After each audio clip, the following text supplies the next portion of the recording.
안녕하세요. 저는 40대 중반 여자입니다.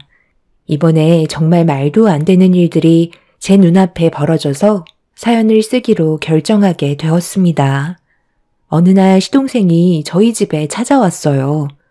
너무 갑작스럽게 찾아와서 당황스러웠었죠.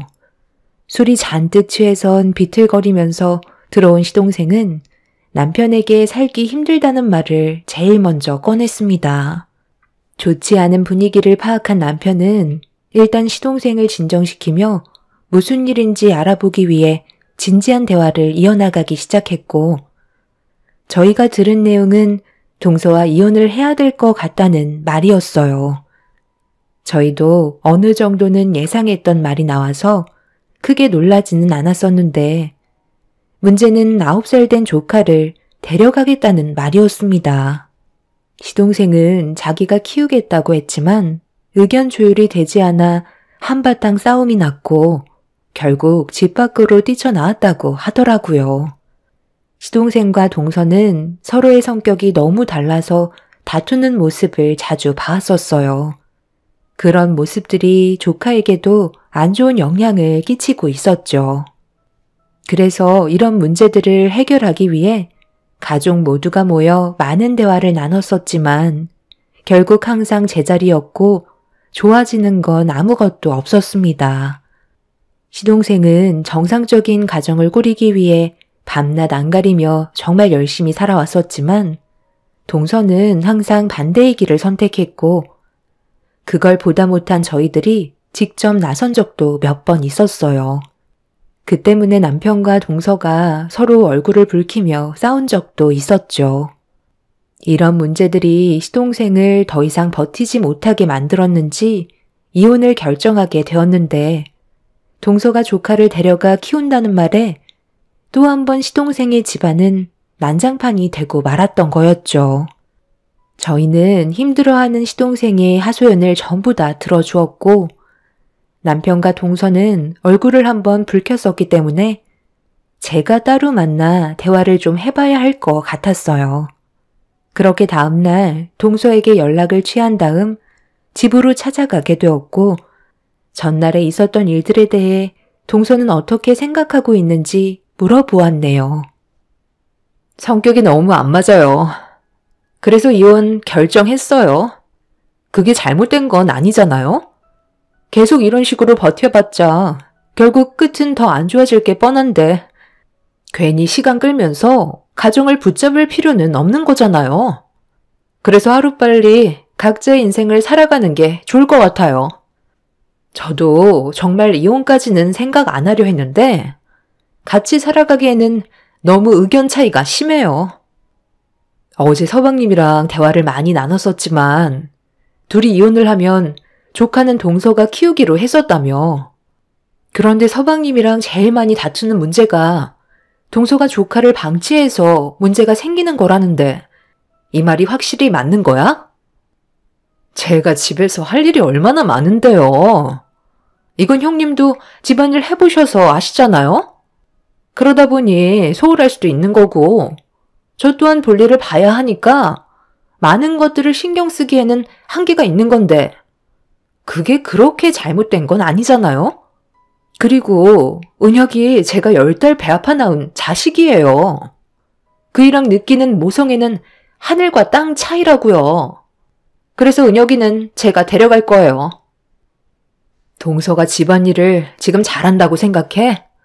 하루의 일과가 어떻게 되는지 모르겠지만 내가 현관문 열고 들어왔을 때부터 눈에 들어온 것들만 봐도 이게 사람 사는 집인지 의심이 될 정도야. 이런 집안 환경에서 아이를 키운다는 게 문제가 되는 거라고. 서방님이 왜 그런 말을 하는지 어느 정도는 알 수 있을 것 같은데? 그래서 은혁이를 동서가 데려가면 제대로 키우지 못할 것 같아서 걱정이 되는 건가 봐. 동서가 엄마의 입장에서 당연히 은혁이를 데리고 가고 싶겠지만 아이의 미래도 생각해줘야지.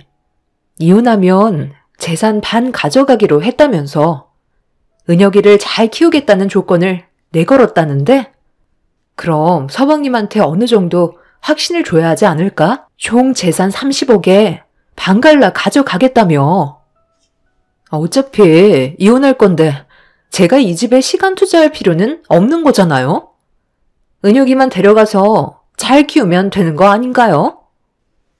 동서는 자기가 뭘 잘못하고 있는지 전혀 인지하고 있지 않았어요. 그냥 시동생의 잔소리를 듣고 싶지 않았던 것 뿐이죠. 이혼을 한다고 해서 조카를 제대로 키우지도 못할 것 같아 걱정이 많았어요. 하지만 동서는 그냥 맨몸으로 나가면 자기한테 떨어지는 재산이 많지 않다는 걸 알곤 시동생에게 최대한 많은 것들을 뜯어가려고 조카를 데려가려 하는 것 같아 보였습니다. 동서는 자기 집안일이기 때문에 제가 참견하는 걸 탐탁치 않게 생각했고 그날 서둘러 외출을 해야 된다면서 그만 대화를 나누고 싶다며 저를 집 밖으로 빨리 내보내려 하고 있었어요. 저는 좀 더 대화를 나누고 싶었는데 동서는 저와 얼굴 마주하는 것 자체를 싫어했습니다. 결국 떠밀리듯 집 밖으로 내쫓기게 되었고 동서는 이혼에 대해 확실히 결정한 것 같아 보였습니다. 그렇게 동서는 시동생과 이혼 준비를 하게 되었고 저희 부부는 그 모습을 지켜볼 수밖에 없었어요. 얼마 뒤 둘의 결혼 생활에 종지부를 찍는 이혼 서류에 도장을 찍게 되면서 둘은 남남이 되었고 조카는 동서가 키우는 걸로 결정을 보게 되었습니다. 조카 문제로 소송까지 갈 뻔했지만 조카가 엄마 옆에 있고 싶다는 말에 시동생은 더 이상 법적 다툼을 하지 않고 원만한 합의로 모든 걸 끝냈습니다. 그렇게 동서는 30억의 재산 중에 반을 가져가게 되었고 더 이상 가족이 아니게 되었네요. 시동생은 정해진 날짜에 자기 아들을 보러 갔고 그렇게 주어진 환경에 맞게 생활을 하고 있었어요. 그래도 다행인 건 조카한테 크게 문제가 있어 보이진 않았어요. 저희 집에 가끔 왔을 때 맛있는 음식들도 많이 해주고 최대한 좋은 시간을 보낼 수 있게 노력하면서 조카에게 지금의 생활이 많이 힘들지 않냐고 물어보게 되었는데 괜찮다면서 웃어 보이고 있었습니다. 9살밖에 안 된 조카는 자신의 현실을 잘 알고 있었는지 어린 나이임에도 성숙해져 있는 상태였어요. 시부모님께서도 주말에 놀러온 손자를 이뻐해 주시면서 최대한 밝은 모습을 보여주셨죠. 정말 다행인 건 조카가 잘 지내고 있는 모습을 보고 있으니 한시름 놓였고 시동생 또한 걱정했던 것들을 어느 정도 내려놓을 수 있게 되었는지 본인 일에 좀 더 집중하게 되었네요. 그렇게 별일 없이 잘 지내는 것 같아 보였는데 어느 날 저희 가족들끼리 저녁에 외식을 하고 집으로 돌아가던 도중 차 안에서 창밖을 바라보고 있는데 순간적으로 스쳐 지나간 조카의 얼굴을 보게 되었습니다. 그런데 조카의 손을 잡고 있던 사람은 동서가 아닌 처음 본 사람이라 남편한테 급하게 차를 돌려달라고 부탁을 했고 차에서 내려 근처를 돌아다니며 조카의 얼굴을 봤던 곳을 샅샅이 뒤져봤지만 어디로 갔는지 찾을 수가 없었어요. 뭔가 느낌이 좋지 않아 동서에게 전화를 걸어봤는데 받지 않자 점점 불안해지기 시작했어요. 남편에게 제가 본 상황을 설명한 뒤에 같이 주변을 돌며 조카를 찾게 되었고 처음 본 의문의 여자가 누구인지 알아야만 했어요. 그렇게 한참 동안 조카가 사라진 근처를 돌아다녔지만 아무것도 얻지 못한 저와 남편은 결국 다시 차로 돌아가려는데 동서에게 전화가 왔네요. 아, 진짜 바빠 죽겠는데 왜 이렇게 전화를 하시는 거예요? 제가 그렇게 한가해 보이세요? 저희 이제 남남인데 계속 귀찮게 하실 거예요? 은혁 엄마, 지금 어디야? 은혁이 좀 바꿔봐. 왜 아무 말도 못해? 내가 방금 뭘 봤는지 알아? 어떤 여자가 은혁이를 데리고 가던데? 제가 오늘 중요한 약속이 있어서 잠깐 돌봐줄 수 있는 사람 구해서 맡긴 거예요. 그게 잘못된 건 아니잖아요? 더 할 말 있으세요? 왜 이렇게 남의 일에 간섭을 하시는 거예요? 그렇잖아도 신경 쓸 게 얼마나 많은데 계속 이런 식으로 참견하실 거예요? 은혁 엄마가 그동안 했던 행동들이 나를 믿지 못하게 했으니까 그래서 뭐든 확실하게 넘어가고 싶은 것뿐이야. 그리고 이혼했다고 해서 지금 남남이 된 건 아니잖아? 아직 숙려기간 남아있는데 그 사이에 은혁이한테 무슨 일이라도 생기면 그땐 나도 그냥 넘어가지 않을 거야. 뭐가 그렇게 중요한 일인지는 모르겠지만 자기 자식보다 중요한 일은 없는 거라고. 나는 남의 손에 자기 자식을 맡기는 건 잘못됐다고 생각해. 다음에는 이런 일이 없었으면 좋겠어. 사정이 있으면 은혁이가 불안하지 않게 서방님한테 맡기던가 나한테 연락을 줘야 하는 거 아니야? 내가 봤을 때 은혁이의 의견은 전혀 듣지 않고 은혁 엄마가 혼자 결정한 거지? 동서가 돈 때문에 은혁이 발목을 잡았다는 걸 내가 모르는 거 아니지만 15억의 돈을 받았으면 그만큼 책임감을 가지고 은혁이를 돌봐줬으면 좋겠어. 동서가 지금 이제 자유라고 착각하고 있는 것 같은데 은혁이의 엄마라는 건 평생 변하지 않는 거라고. 은혁이 아직 9살이야. 부모의 손길이 충분히 필요한 나이라고. 그러니 책임감을 가지고 행동해줬으면 좋겠어. 이건 은혁 엄마를 위해서 하는 말이 아니야. 내 조카를 위해서라고. 동서는 제 말이 듣고 싶지 않다며 말을 하고 있는 도중에 전화를 끊어버렸고 저희 부부는 그렇게 집으로 돌아올 수밖에 없었어요. 남편은 이런 사실을 시동생에게 알린 뒤 조카를 데리고 오는 게 좋을 것 같다는 의견을 내세웠고 저 또한 그 말에 찬성을 하고 있었습니다. 하지만 동서는 절대로 시동생의 의견을 받아주지 않았어요. 자기가 가지고 간 재산을 토해내게 될까봐 무조건 싫다는 말을 꺼내고 있었죠. 시부모님께서도 걱정을 많이 하고 계셨는지 주말에 놀러온 조카를 저녁 시간이 되면 동서에게 보내야 하는데 문을 열어주지 않고 계셨습니다. 동서는 화가 많이 났는지 난리를 치다가 저에게 이런 상황을 전부 다 알려줬고 남편과 저는 급하게 시댁으로 향하게 되었습니다. 저희가 시댁에 도착하고 나서야 시모는 현관문을 열어주셨네요. 지금 뭐 하시는 거예요? 시간 됐으니까 제가 데려가겠다는데 문을 안 열어주시면 어쩌자는 거예요? 은혁아, 엄마 왔어. 빨리 가자. 은혁이 지금 자고 있다. 그래서 좀 기다려 달라는 건데 그거 못 기다려서 이렇게까지 난리를 쳐야 되는 거야? 제가 제 자식 데려가겠다는 건데 어머님이 뭔데 이래라 저래라 하시는 거예요? 잠은 저희 집에 가서 자면 되는 거 아닌가요? 왜 은혁 엄마만 생각하는 거야? 지금 누가 제일 힘들겠어? 말은 안 하지만 은혁이가 정신적인 고통을 제일 많이 받고 있다고. 그런데 동서는 은혁이를 조금도 생각하지 않고 혼자만 편애하려고 하잖아. 어머님 집이 편하니까 잠이 든 것 같은데 그런 모습이 불쌍해 보이진 않아?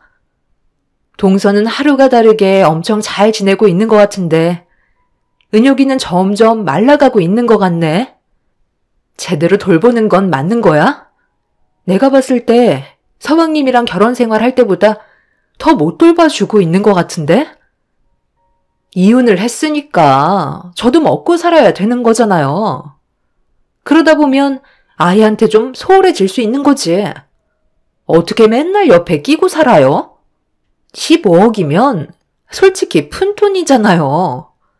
그 돈으로 걱정 안 하면서 살 수 없으니까 사업을 하던 뭘 해서라도 돈을 불려야 하는데 저도 지금 얼마나 힘든 생활을 하고 있는지 아세요?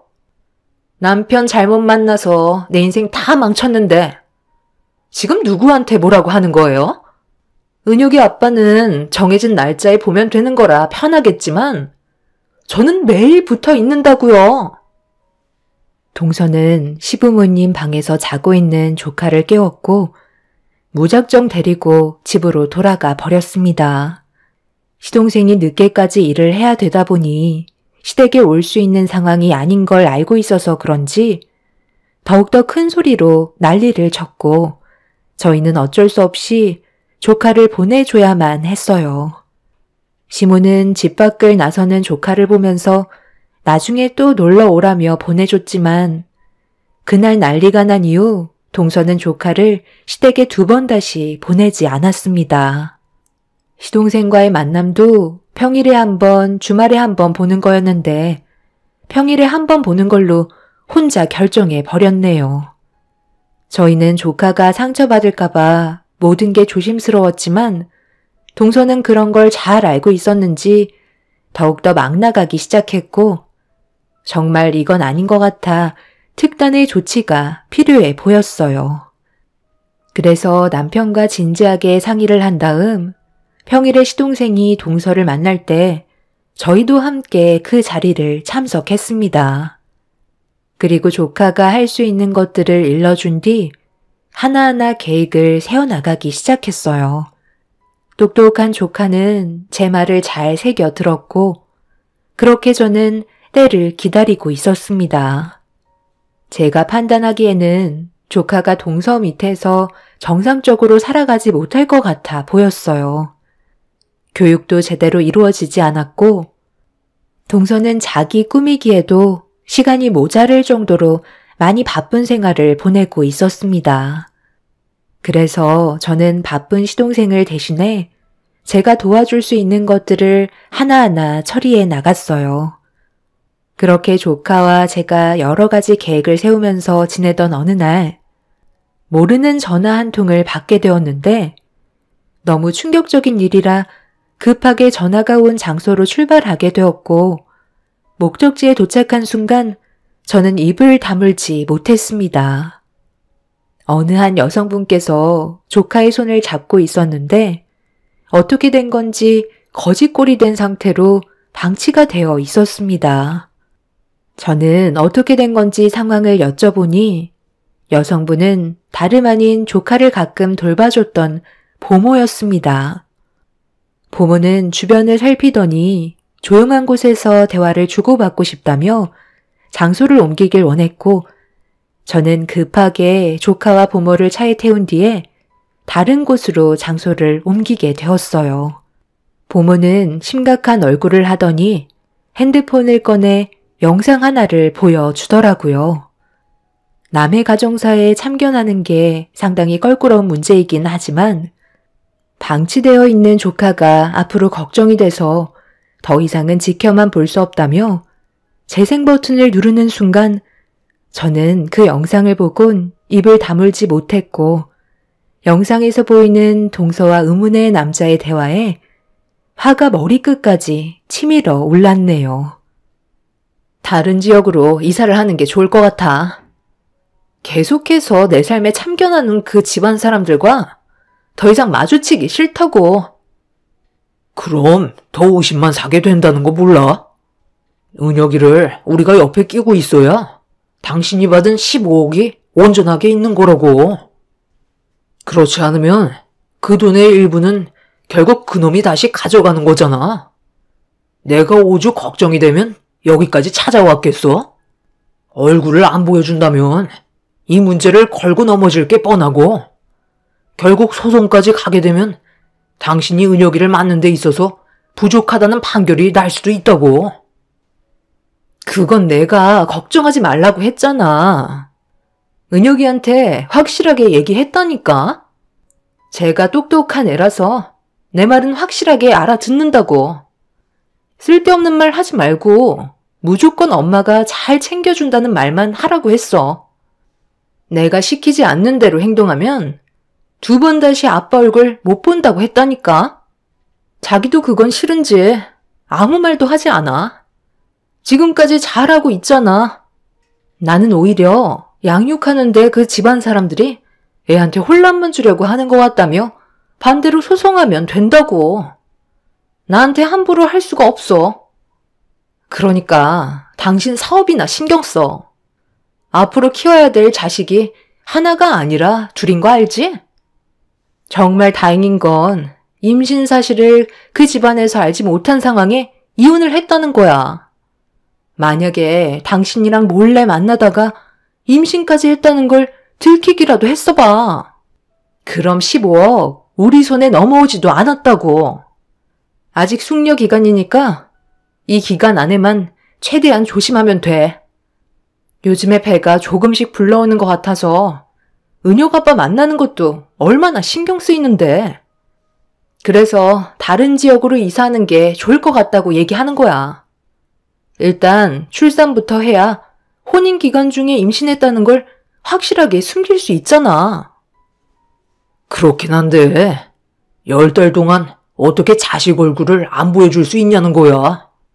한번 의심이 시작되면 끝이 없게 되는 거라고. 그건 걱정하지 마. 방 안에서 은혁이 재우고 있는 보모 있잖아? 저분이 대신 은혁이를 데려가면 되니까 그건 큰 문제가 안 돼. 보모는 혹시 모를 일을 대비해 동서가 의문의 남자와 대화를 주고받고 있었던 걸 전부 촬영해 놓고 있었는데 그날 동서가 만나고 있는 남자의 집안 사람들이 집으로 놀러 온다는 것 때문에 은혁이를 밖에서 놀라며 내보낸 상황이었어요. 돈 한 푼 쥐어주지 않은 채 밖에서 시간을 보내던 조카는 저번에 보모의 집에 찾아간 걸 기억하고 있었는지 늦은 저녁 시간에 보모 집을 찾아갔던 거였고 은혁이는 그제서야 어느 정도 긴장이 풀렸는지 제 핸드폰 번호를 기억해 보모에게 저한테 전화를 걸어달라고 부탁을 하게 되었던 거죠. 왜 아빠에게 전화를 하지 않았냐고 물어보자 걱정할까봐 전화를 하지 못했다며 저에게 도움을 받길 원하고 있었습니다. 9살밖에 안 된 아이가 생각할 수 있는 최선이었고 저는 그런 조카를 껴안으며 위로해 주었어요. 저는 보모에게 영상의 증거물을 건네받은 뒤 헤어지게 되었고 조카를 저희 부모님께 잠시 맡겼습니다. 그리곤 시댁 집안 식구들을 전부 다 불러 모아 동서의 집안으로 쳐들어가게 되었네요.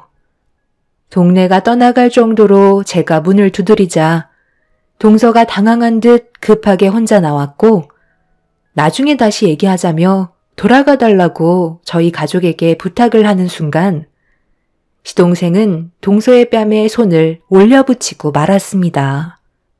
동서가 고래고래 소리를 지르며 난리를 치자 현관문이 열리더니 보모에게 받았던 영상 속의 남자가 문을 박차고 밖으로 나왔어요.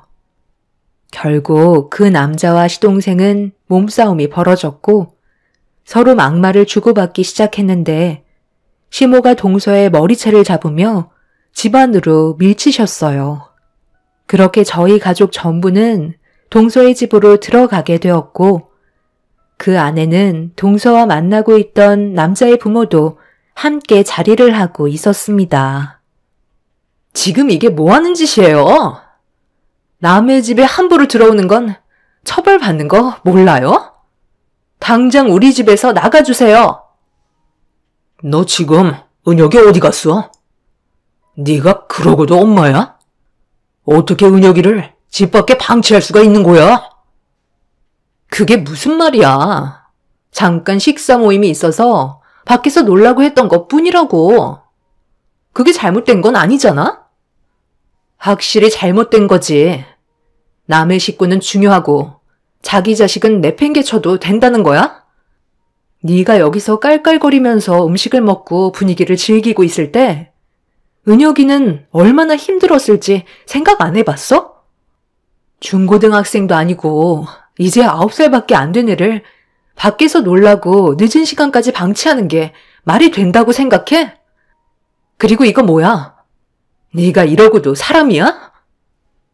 제가 부모에게 받은 영상을 그 자리에서 재생시켰고 모든 내용이 담긴 진실이 드러나게 되자 동서와 옆에 있던 남자의 얼굴 안색은 순식간에 사색이 되고 말았습니다. 시동생은 동서 옆에 있던 남자의 얼굴에 손을 날렸고 동서는 뭐가 잘못됐냐며 오히려 큰 소리치고 있었어요. 저는 아직 또 하나 남아있는 증거물이 있다며 동서를 밀친 뒤에 조카가 생활하던 방을 찾아 열었습니다. 그리고 조카가 동서한테 급하게 내쫓기면서 가지고 나오지 못한 숨겨놓은 핸드폰을 찾기 시작했어요. 동서는 남의 집에 들어와서 물건까지 뒤지냐며 고소하겠다고 했지만 제 귀에는 아무 말도 들어오지 않았네요.